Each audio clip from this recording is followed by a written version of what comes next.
guys, it's Jasmine. I'm back with another video. I'm gonna just go ahead and jump right in because this is super long. Obviously, if you didn't read the title, you know that this is going to be a video on cursed movie sets and paranormal activity that's happened on movie sets.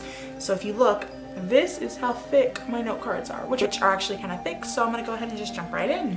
First, we are going to talk about The Conjuring. Now, some freaky stuff happened on The Conjuring. That is based on a true story, so it would make sense that weird things would occur on that movie set.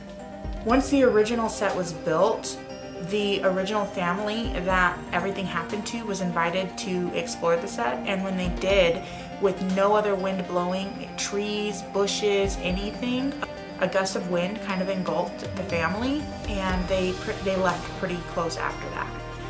Another thing that happened was the hotel that the cast and crew were staying at ended up starting on fire. Luckily, they were all able to leave with their lives and nobody was hurt. Director James Wan ended up working on the set late at night, and he had his dog with him, and he realized that his dog was staring at something in the air and she was tracking it and growling, but he didn't see anything himself, but he knew she could see something, and it freaked him out. And then it happened a couple other times, and he would pretty much leave set a little bit after that happened. Vera, the woman who played Lorraine Warren, said that she had opened up her laptop and there were 3 digital claw marks that she couldn't remove.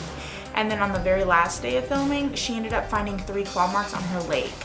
And another crew member said that she had a bunch of unexplained bruising happening all over her body and she couldn't figure out why.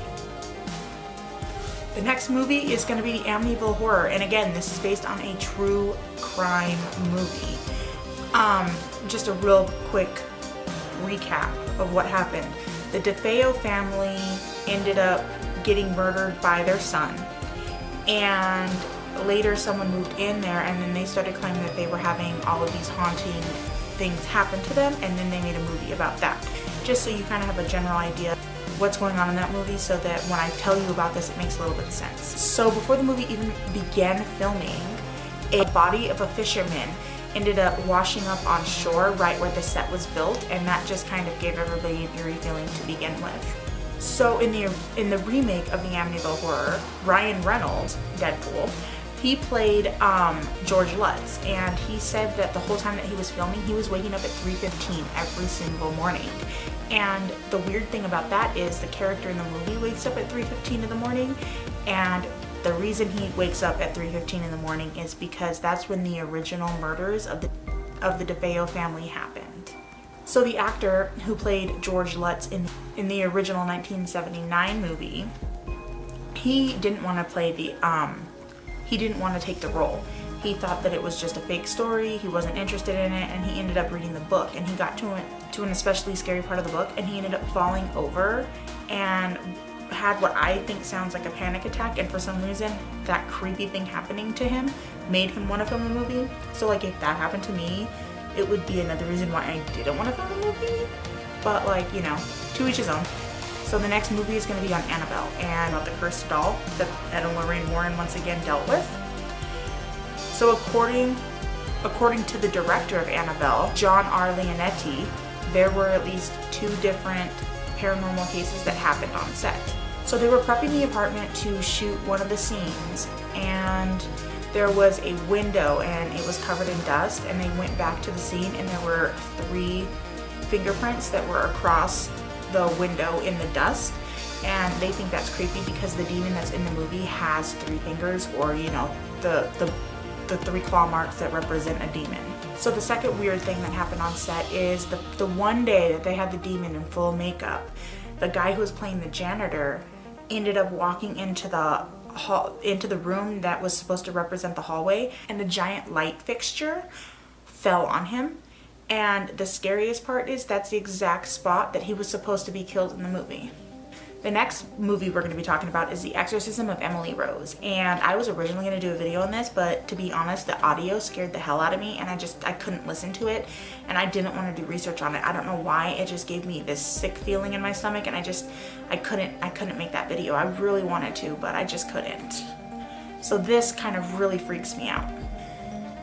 So Jennifer Carpenter is the girl who played Emily Rose. And she said that a lot of the times what would happen is she would be asleep and then the radio would just randomly turn on.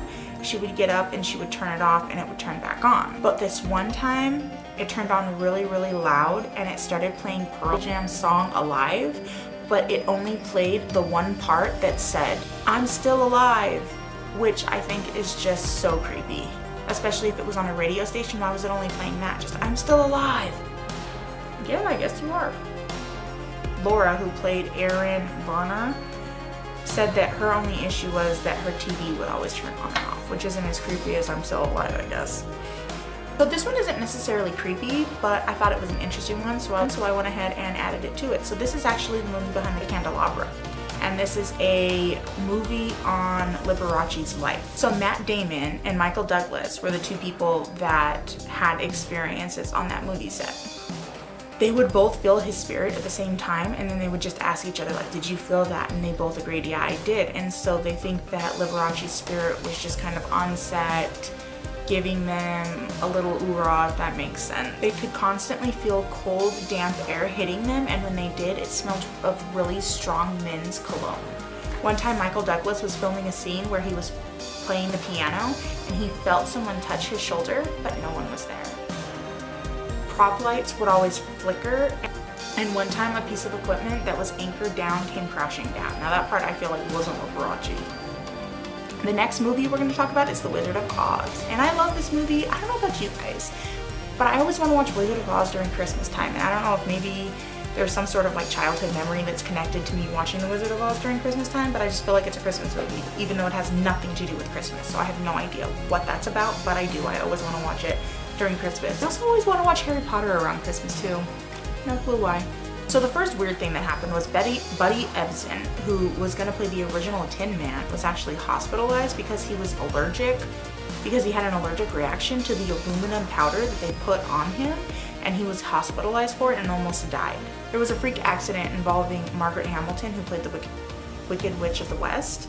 She was standing by one of the pyrotechnics that was supposed to help make it look like she was teleporting in her spell, and it ended up starting her on fire, and she was in the hospital with burns, but was able to come back after she was released and her burns healed to finish filming the movie. One of the flying monkeys ended up falling during the film, and the flying monkeys were real people, so he fell pretty hard, but he was okay. There's a huge thing, if you look on the internet, that one of the Munchkins hung himself on set. You can see him swinging in the background of the old movies, but if you look at any of the revamped ones, I can't think of the word right now, digitally remastered, is that it? I don't know, any of the newer ones, you can now see there's a tree or a bird, something like that, but you can see in the background it looks like someone's hanging.